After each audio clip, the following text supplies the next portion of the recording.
de S alargada. Esto es muy importante porque eso es lo que le va a dar la flexibilidad a la columna. Entonces la parte cervical va a tener una pequeña curva hacia adelante, la parte dorsal hacia atrás, la parte lumbar hacia adelante, ¿sí? Son curvas normales y que tienen unos ángulos también adecuados. Entonces, ¿qué es el defecto postural? Entonces, es la persistencia de un desequilibrio musculoesquelético que altera la disposición postural. Es decir, que va a haber alguna alteración en alguna de esas curvas. Puede ser a nivel de columna o también puede ser a nivel de miembros inferiores. Vamos a comenzar con la parte de defectos axiales, o sea, de la columna. Dentro de ellas tenemos a la escoliosis, a la cifosis y a la hiperlordosis. Y los defectos de miembros inferiores o periféricos tenemos a los problemas de rodillas, sobre todo de los pies, de las caderas. Eso lo vamos a desglosar posteriormente. Entonces, defectos axiales o de la columna. Tenemos la escoliosis. Entonces, ¿qué es la escoliosis? Se define como una curva lateral de la columna o del raquis que va a superar a los 10 grados. Entonces, si nosotros vemos una persona que tiene una curva lateral, pues de derecha a izquierda, no es tan simple como decir es una escoliosis, sino que acá va a haber cambios estructurales, ¿no? Entonces, nosotros lo que vemos en el plano frontal es una desviación de la columna hacia un lado, pero en el plano transversal, ¿no? Al torcerse esta columna también va a haber una rotación de estos cuerpos vertebrales, ¿sí? O sea, se desliza hacia un lado, pero también los cuerpos vertebrales giran. Y a su vez, en el plano sagital, esta línea se va a perder, ya no va a pasar por los puntos que le dije, de la oreja, hombros, cadera, tobillo, sino se va a perder y va a estar fuera de estos límites. E incluso puede alterar o altera la curva normal cifótica y la curva lumbar lordótica. Puede aumentarlas o puede disminuirlas. La frecuencia de esta escoliosis es aproximadamente 4 mujeres por cada 1000 y en varones un varón por cada 2500, es decir, que es más frecuente en mujeres. Entonces volvemos a ver ahí cómo es la escoliosis, la curva en este caso hacia un lado, y lo que se produce acá, que esto se hace un abultamiento porque las costillas del lado de la convexidad se sobresalen y se separan. En el lado de la convexidad se van a unir más bien y se van a ir hacia adelante. Por eso hay una mayor deformación. Y en los cuerpos vertebrales va a haber un acuñamiento, ¿no? Una disminución de la altura a nivel de la parte lateral de los cuerpos vertebrales. Entonces, esta es una patología bastante, digamos, cuyo diagnóstico va a ser clínico, ¿no? Entonces, lo que vamos a ver ahí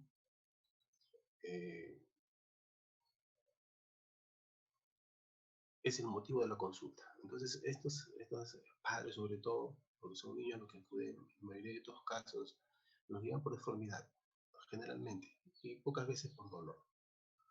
Entonces, lo que tenemos que ver acá es la talla y el peso del niño, el grado de maduración sexual, ¿no? Y hacer un estudio de la columna en el plano frontal. Entonces, en el examen clínico, ¿qué es lo que vamos a ver?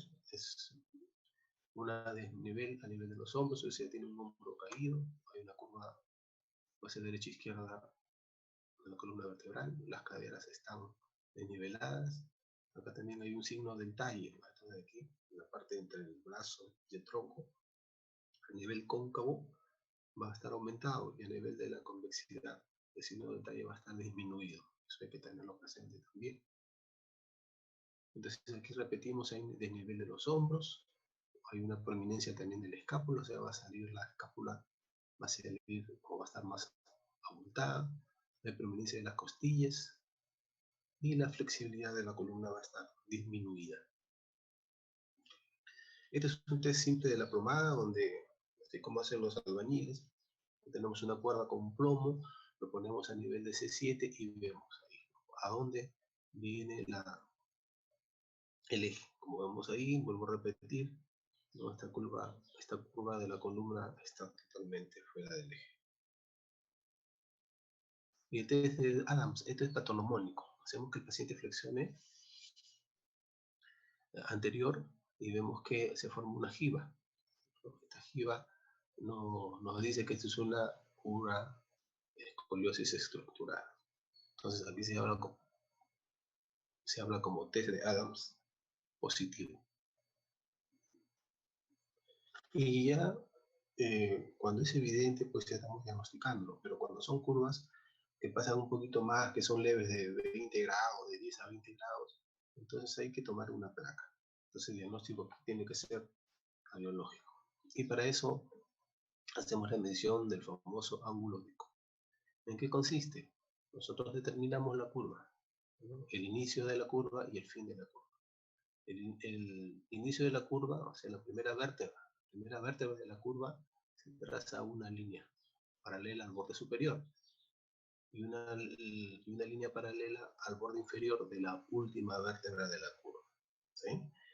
De ahí se hace una línea perpendicular a través de estas dos líneas y la intersección de estas dos líneas nuevas va a salir el ángulo de Cobb. Entonces, hasta 10 grados el ángulo de Cobb es considerado normal. Si nosotros vemos una curva pequeñita y la tomamos una radiografía y ese ángulo de Cobb es menor de 10 grados, es normal. Y si es mayor de 10 grados, ya es una escoliosis. Es moderada si ese ángulo es de 20 a 40 grados y ya es grave si son mayores de 40 grados. Y aquí también esta gráfica es para ver, ¿no?, la rotación de los cuerpos vertebrales. No solamente hay curvas, sino los cuerpos vertebrales van rotando. Y según la rotación es la mayor severidad. Por ejemplo, aquí un esquema, ¿no?, normal es cuando nosotros vemos la apófisis espinosa central y acá dos ojitos que serían los pedículos. Entonces el primer grado, ¿no?, del ojo o el pedículo se va desviando hacia el centro. Segundo grado, el pedículo se va desviando hacia las dos partes del centro. Tercer grado, ya el pedículo lo observamos en el centro de la línea de la vértebra. Y en el cuarto grado, ya cuando el pedículo ha sobrepasado la línea media. Y quiere decir que la rotación de aquí ya es muy, pero muy severa. Entonces, la clasificación según la localización, vamos a tener una curva torácica, entonces derecha o izquierda, o una curva toracolumbar. ¿Cuál es la diferencia? Que es mucho más larga, compromete tanto la parte dorsal como la parte lumbar. Acá tenemos una curva baja, lumbar, va a ser derecha-izquierda, y acá tenemos, que es la más común, la doble curva, mayor y menor. O sea, la mayor, en este caso la dorsal, y una curva compensatoria del lado lumbar. Entonces, si tenemos una curva dorsal derecha, va a haber una curva compensatoria lumbar izquierda. Entonces nosotros vemos que la persona puede caminar derecha, pero a base de dos curvas. Acá vamos a ver la clasificación según su etiología. Las escoliosis estructuradas son aquellas que no va a desaparecer la curva. Vamos a tener las idiopáticas, generalmente por una herencia multifactorial, las congénitas, que estas suceden durante el desarrollo embrionario, las neuromusculares por alteraciones nerviosas centrales o periféricas, alteraciones mesenquimatosas como el síndrome de Marfan, de Ehlers-Danlos, de reumatoidea juvenil, y también otras como traumatismos, osteodistrofias, metabólicas, etc. En las escoliosis no estructuradas, esta escoliosis va a desaparecer. ¿No? Si hacemos una flexión de la columna, la escoliosis desaparece. Entonces se le llama escoliosis postural. Es frecuente en adolescentes, las curvas son leves y desaparecen por completo. Hay unas escoliosis muy frecuentes también que son escoliosis secundarias a asimetría de miembros inferiores, es decir, cuando uno tiene una pierna más corta que la otra. La curva desaparece cuando el paciente se sienta o al compensar esta asimetría. Por ejemplo, no compensamos si la diferencia es 2 centímetros, colocamos 1 centímetro, colocamos 1 o 2 centímetros según el acortamiento de un miembro. Y al compensar esto, la escoliosis desaparece. Y hay también una escoliosis estructuradas transitorias, que quiere decir que hay una postura o una curva, digamos, producida por el dolor, en el caso de las escoliosis ciáticas. ¿no? Por dolor ciático. Entonces, mientras haya dolor, ¿no? Hay una curva, hay una escoliosis. Si nosotros tomamos una placa ahí, nos podemos confundir, porque al desaparecer el dolor, desaparece la escoliosis. Aquí una clasificación de la escoliosis idiopática según la edad. O sea, las escoliosis idiopáticas pueden aparecer en cualquier edad, tanto en la parte infantil, juvenil, de adolescente y de adulto. Tenemos que tenerlas siempre presentes. Entonces, las escoliosis congénitas son aquellas donde hay generalmente malformación de los cuerpos vertebrales, ¿no? Por ejemplo, aquí vemos que un lado de la vértebra está menos desarrollada que la otra. Por lo tanto, la parte cóncava se va a desarrollar menos y la parte convexa, donde está más grande, digamos, el cuerpo vertebral es mucho más grande. Por lo tanto, se va a formar una curva. Y el otro tipo es cuando un lado de la columna o de las vértebras no se separan, o sea, quedan fusionadas. Entonces, el lado de la concavidad están fusionados, por lo tanto, no se desarrolla. Y el lado de la convexidad se desarrolla normalmente, produciendo una curva. Las neuromusculares o de Sjögren, estas son las más agresivas. Si hay un problema a nivel del sistema nervioso central, como puede ser una parálisis cerebral, o distal, como puede ser una poliomielitis o una mielomeningocele. Hay una alteración sobre todo de la parte muscular. La parte muscular se contrae mucho en la parte cóncava y se relaja en la parte convexa, produciendo curvas muy severas. Acá el ángulo de corte puede llegar a más de 60 grados e incluso es tan grande que puede alterar la capacidad para respirar. Y aquí un poco para hablar lo que es las escoliosis no estructuradas, o sea, aquellas que la escoliosis desaparece ante la flexión del tronco. Este es frecuente en adolescentes, las curvas son leves y flexibles. No se acompañan de rotación de cuerpos vertebrales. Y el test de Adam es negativo. Esa es la diferencia. Son las leves, sobre todo en personas con hiperlaxitud. Es importante el control. Seguimos la progresión sobre todo de las curvas. Hay que ver la edad, el sexo, ¿no? En cuanto al grado, si es menor de 30 grados y no muestra tendencia a la progresión, es benigno. Si es mayor de 50 grados y progresa 1 a 3 grados por año, estas son consideradas muy agresivas.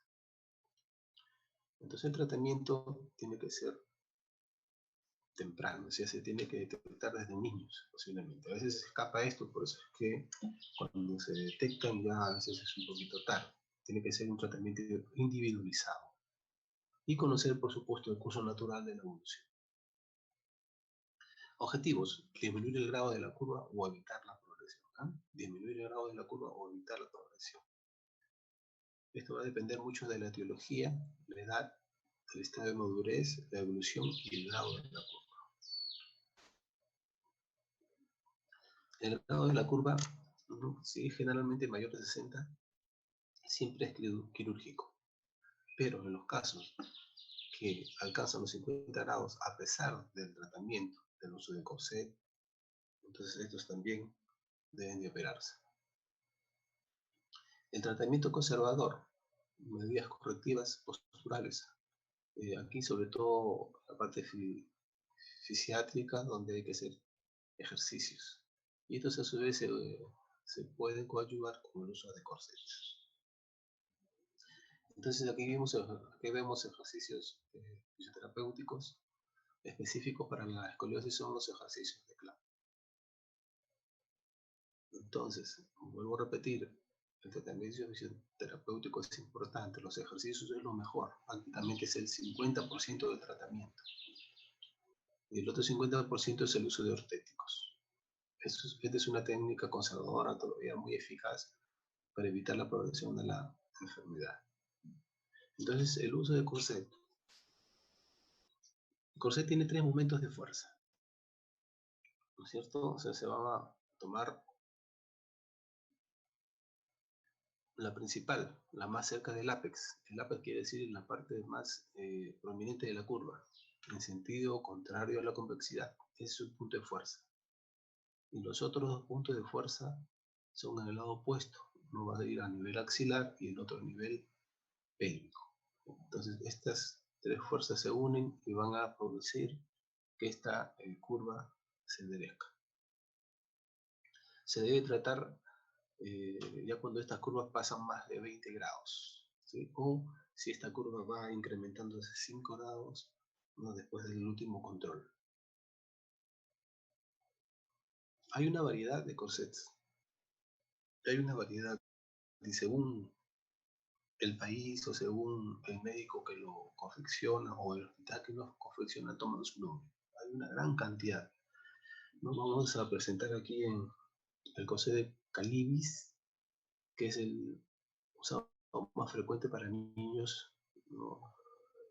O niños pequeños o bebés, ¿no? Como ustedes ven ahí, está indicado en escoliosis de lactante, escoliosis congénita e idiopática infantil. Y ahí están los tres puntos de comprensión, a nivel axilar, a nivel pélvico, son los dos puntos, y el opuesto, que es en el ápice de la curva, en el otro lado, los tres puntos. Corset de Milwaukee, en la ciudad de Milwaukee, este de aquí es un corset rígido. Como ustedes ven ahí, hay placas de duraluminio, una cesta pélvica y un collarín. Esto de aquí es bastante rígido e incómodo, ya que el apoyo va a ser a nivel, no, del cuello y a nivel de la pelvis. Y esto va a tratar de enderezar la curva, y va a tener apoyos tanto en la parte anterior como en la parte posterior. El corset de Boston, este es otro tipo, este es más rígido todavía. Este es prácticamente como una mortaja a nivel torácico. Y los apoyos van internamente, ¿no? Almohadillas a nivel de la parte de la curva y dos almohadillas a nivel de la parte opuesta. Este es otro corset de Lyoness estañada. Como ven ahí, también se usa bastantes placas, tanto a nivel anterior como posterior, y las placas presoras a nivel de las curvas. Otro corset de Mitchell. Este de aquí, también lo que se busca acá no solamente es la efectividad, sino también digamos, la estética, ¿no? Porque los pacientes a veces no lo quieren usar, ¿no? Porque se burla mucho de ellos. Hay bastante bullying, no usar estos, y bastante incomodidad en usarlos. Entonces, para eso los médicos, los ortopedistas buscan mejorar cada vez más este tipo de estéticos para que sea más, digamos, llevadero para el paciente, ¿no? Por ejemplo, este caso, cosa de Mitchell, 3 puntos igual, pero es de plexidure, unas válvulas de plexidure con unas barras de metal, pero como ustedes ven es menos traumático. Control posterior. Si nosotros ya hemos detectado o diagnosticado la curva y lo hemos tratado con ejercicios, con uso de corsets, entonces el control lo vamos a hacer 3 meses del primer control. Después vamos a hacer cada 6 a 9 meses hasta el fin del crecimiento, cuando es un niño. Después hacemos un control 2 años después de finalizado el crecimiento y haber retirado la ortesis. El control incluirá exploración clínica y también radiológica. Hay que ver también si hay problemas en la piel, porque usted sabe que hay apoyo, ¿no? Hay 3 apoyos. Si hay algún tipo de úlcera, lesión, etc. Y la exploración también se tiene que hacer radiológica, tanto en posterior como en perfil. Y siempre en bipedestación. Ya cuando estas escoliosis ocurren, son muy avanzadas, desde niños, o si llegan a la adultez, van a recibir un tratamiento quirúrgico, cuando ya hay una progresión de la curva. O sea, no podemos controlarla así, incrementándose esta curva, o cuando el dolor es muy persistente, que no alivia con métodos conservadores, o cuando hay también una ya dificultad respiratoria. También un tratamiento quirúrgico por parte estética, porque hay gran deformidad, hay inestabilidad del tronco, o hay problemas cardiorrespiratorios. Entonces ahí vemos ejemplos ¿no? Unas radiografías con, por ejemplo, en personas, en adolescentes o adultos, la famosa barra de Harrington. Miren cómo ahí tienen que prácticamente colocar estas barras en toda la columna. Y en niños también, bebés prácticamente se deben de operar para que no haya progresión de esta curva y no haya problemas posteriores. Entonces, resumiendo, el grado de la curva, si es mayor de 60 grados de ángulo de Cobb, siempre es quirúrgico. Y si tienen menos, 50 grados, pero a pesar del tratamiento y del uso del corset, también deben de operarse. Otro defecto es la hiperlordosis. Hemos hablado de la escoliosis o de la hiperlordosis. Como ustedes ven ahí, la hiperlordosis es el aumento de la curva lumbar, de la curva lordótica lumbar. Es una curva muy pronunciada. La zona lumbar puede aumentar a través del tiempo. El aumento de estas curvas es progresiva y provoca una gran presión a nivel de las articulaciones vertebrales. Es una curva normal, un aumento de esta curva o hiperlordosis. Es causada por un síndrome musculoesquelético, es decir, que hay trastornos relacionados con las vértebras lumbares y estructura de los tejidos blandos, ¿no? Puede haber alteraciones musculares de los ligamentos, de los nervios y de los discos intervertebrales. Las vértebras de esta región son las más grandes y son las que soportan un mayor peso. Como vamos a ver posteriormente en las prácticas, la columna lumbar tiene sus propias características. Y son las que prácticamente, como dice ahí, van a soportar todo el peso del cuerpo. El síntoma principal de una hiperlordosis lumbar es el dolor, que va empeorando con los movimientos. Este dolor a veces irradia en miembros inferiores. También hay mucha rigidez muscular y articular. Y el dolor puede aumentar al estornudar, al toser o al pujar. Entonces, en la hiperlordosis se distinguen dos: las mecánicas, que hay un desequilibrio pélvico hacia adelante, o sea, los quebrados, y hiperlordosis con malformación, es decir, que hay un acuñamiento posterior de las vértebras. Y esto va a permitir que la curva lordótica se incremente mucho más o se vaya hacia adelante. Esta hiperlordosis muchas veces va acompañada de cifosis o escoliosis. Entonces, el diagnóstico radiográfico normal, el ángulo de Cobb ya lo hemos hecho, sino que todo este ángulo se hace a nivel lateral y en las escoliosis a nivel frontal. Si es mayor de 50 a 60 grados, estamos hablando ya de una hiperlordosis. La mejor prevención para hiperlordosis es adoptar buenas posturas. Eso es lo principal. Evitar la obesidad. Y si hay dolor, el tratamiento tiene que ser farmacológico. Puede ser analgésico, más relajantes musculares y reposo en cama por muy poco tiempo. Nos ayudamos con el uso de corsets en el tratamiento biomecánico. Aquí utilizamos sobre todo un corset semirígido limosaco, ¿no? Que van a permitir mejorar lo que es la curva. Y como vuelvo a repetir, el tratamiento fisioterapéutico es lo mejor para estos tipos, sobre todo de las no estructuradas. Hay miles de ejercicios para la columna. El otro defecto que tenemos que hablar es la cifosis. La cifosis también es el incremento de la curva cifótica dorsal normal.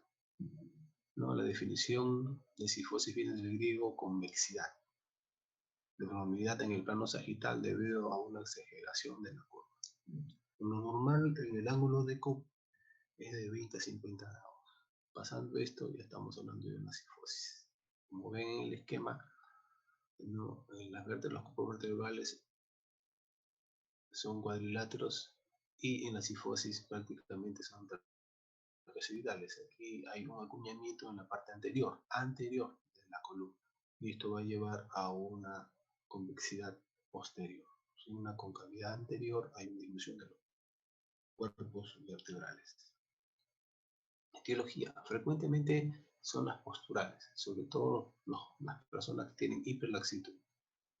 Hay malformaciones estructurales congénitas o sea, como hemos visto, no se desarrolla bien la parte anterior de las cuerpos vertebrales, procesos neuromusculares y hepáticos. Es muy parecido a la escoliosis.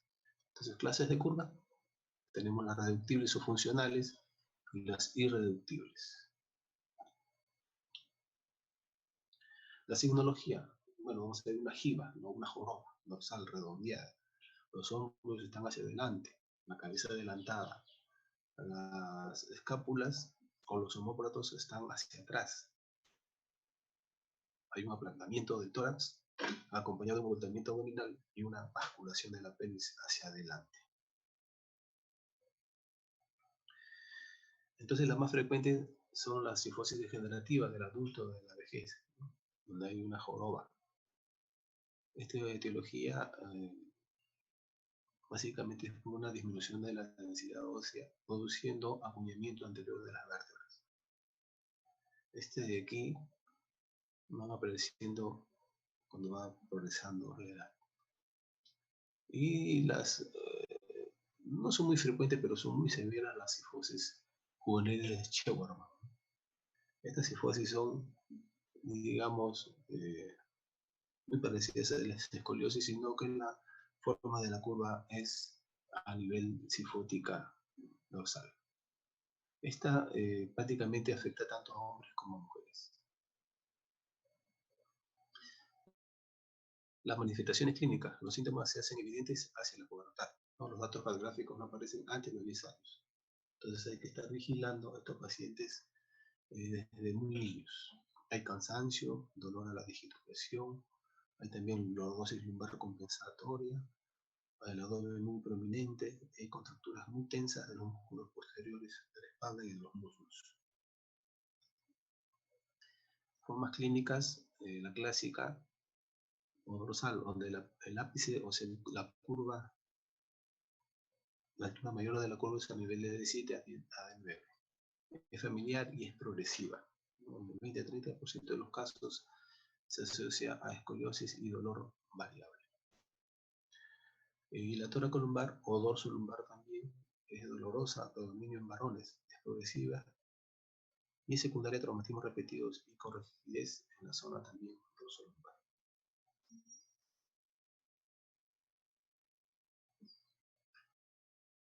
El diagnóstico de la cifosis también es radiológico, ¿no? Trazamos líneas, detectamos la curva y detectamos la primera vértebra, el inicio de la curva y la última vértebra del término de la curva. Trazamos una línea de la primera vértebra del inicio de la curva a nivel superior de la vértebra y otra línea a nivel inferior de la última vértebra de la curva. Trazamos dos líneas paralelas y el cruce de ellas el ángulo de Cobb nos va a dar. En hombres normal, dicen hasta 66, pero hasta 50 es un promedio aquí en el Perú. Pasando ese límite, estamos hablando de cifosis. Cuando observamos en la cifosis, hay alteraciones ya en los cuerpos vertebrales, sobre todo como mínimo en 3 de estas vértebras adyacentes, con una deformidad uniforme de más o menos 5 grados. Podemos encontrar también discretas elevaciones irregulares de los platillos vertebrales y protrusión discal en la esponjosa vertebral. Hay nódulos de Small y disminución del espacio intervertebral. Por ejemplo, acá hay una radiografía con un ángulo de Cobb mayor a 95 grados.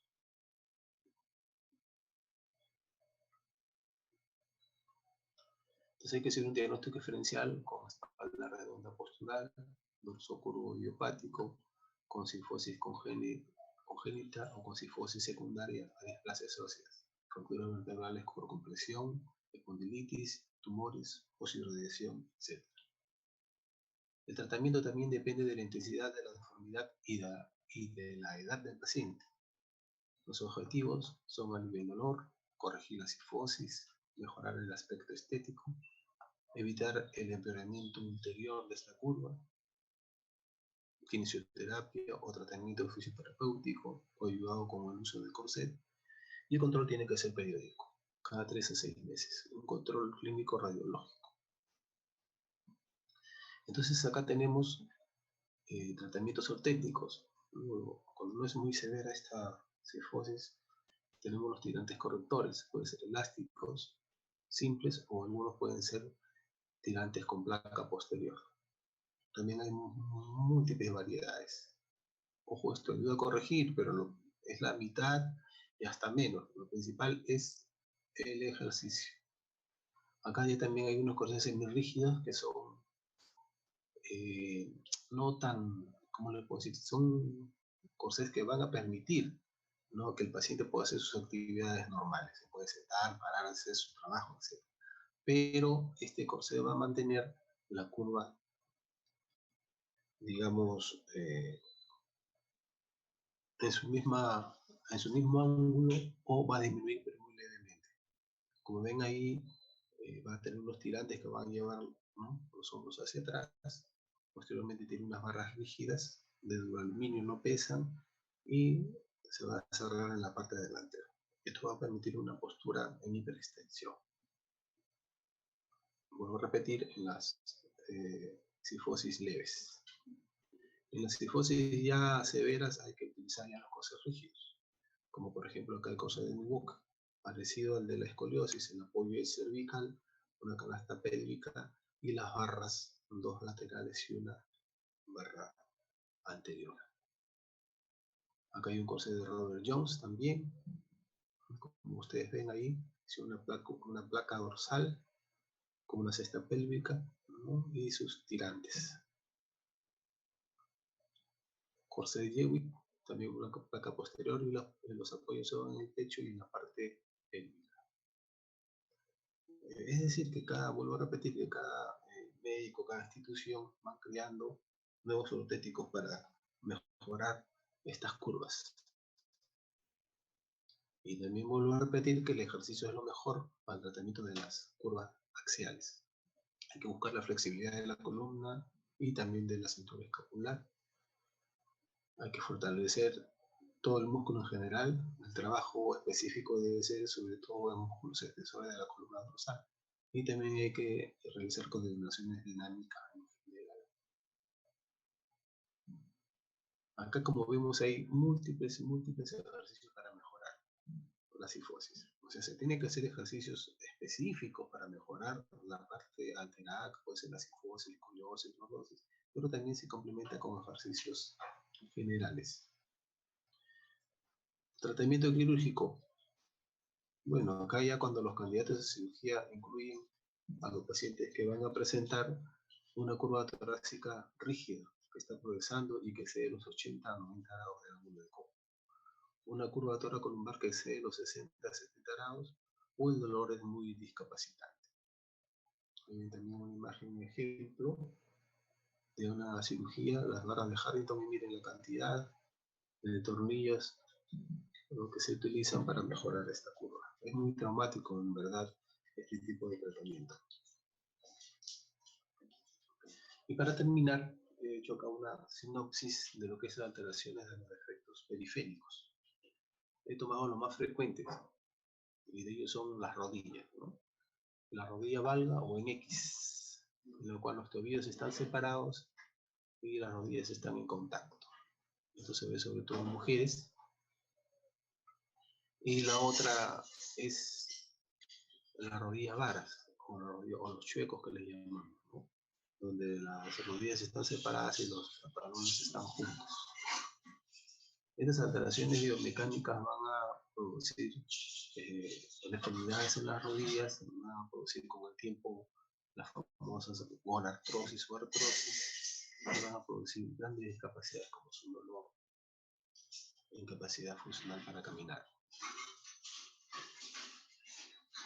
Muy frecuente también son los biplanos. Todo el mundo habla de